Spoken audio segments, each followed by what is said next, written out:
अस्सलाम वालेकुम दोस्तों, उम्मीद है आप लोग खैरियत से होंगे। दोस्तों, आज की वीडियो लेसन में मैं आपके लिए लेकर आया हूँ कि हम एक्सेल में किस तरह से सम करते हैं। दोस्तों, वैसे तो ये बहुत ही आसान है एक्सेल में सम करना, लेकिन जाहिर है कि वीडियो में जैसे बिगनर्स के लिए बना रहा हूँ, तो आप यकीनन इस वीडियो को देखेंगे और आपको उम्मीद है कि कुछ ना कुछ समझ में आएगा। यहाँ पर मैंने पहले से डेटा बनाया हुआ है। यहाँ पर मैंने कुछ कंपनी के एम्प्लॉयज़ का नेम दिया हुआ है और यहाँ पर उनकी सैलरी दी है पर मंथ। दोस्तों, यहाँ पर मैं चाहता हूँ कि इन तमाम कॉलम का टोटल आ जाए। मैं चाह रहा हूँ कि हम ये चेक करें कि इन तमाम एम्प्लॉयज़ को हम टोटल कितनी सैलरी दे रहे हैं। तो इसके लिए हम क्या करेंगे, सबसे पहले हम तमाम सेल को सेलेक्ट करेंगे और यहाँ तक सेलेक्ट कर लेंगे जहाँ पर हम उसका टोटल चाह रहे हैं।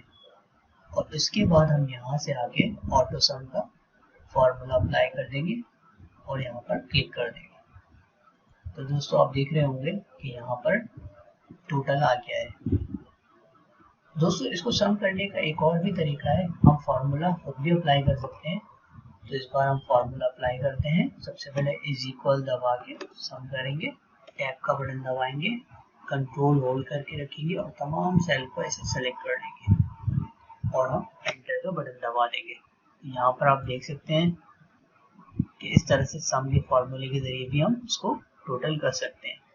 दोस्तों, जब हम तमाम सेल को सेलेक्ट करते हैं तो यहाँ पर एक्सेल ऑटोमेटिकली इन तमाम चीज़ों का सम भी दिखाता है और काउंट भी दिखाता है। काउंट से मुराद यहाँ पर ये है कि ये नंबर ऑफ वैल्यूज़ कितनी है, यानी 1 2 3 4 5 6 7 8 9, और इसके अलावा ये एवरेज भी दिखाता है।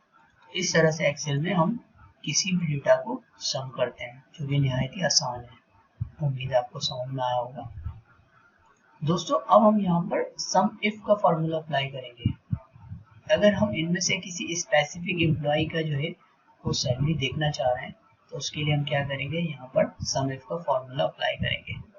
लेकिन हमें फॉर्मूला हम क्यों अप्लाई कर रहे हैं कि जैसे ही हम इस सेल में वैल्यू चेंज करें, किसी और एम्प्लॉय का नाम लिखें, तो यहाँ ऑटोमेटिकली इसकी सैलरी आ जाए। तो हम यहाँ पे सम के बजाय सम इफ का फॉर्मूला अप्लाई करेंगे, इज इक्वल सम और इफ, टैब का बटन दबा देंगे। सबसे पहले हम रेंज सेलेक्ट करेंगे। तो दोस्तों, ये रेंज है यहाँ तक, यहाँ से हमने चेक करना है एम्प्लॉय के बारे में। तो ये हमारी रेंज है, ये रेंज है हमारी।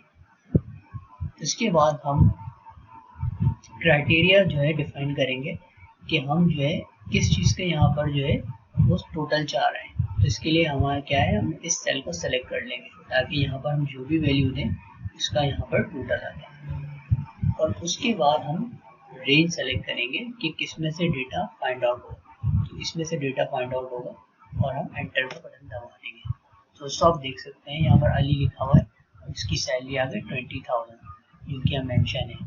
अब हम चेक करते हैं कवि की सैलरी। तो हम यहाँ लिखते हैं कवि और एंटर दबाते हैं।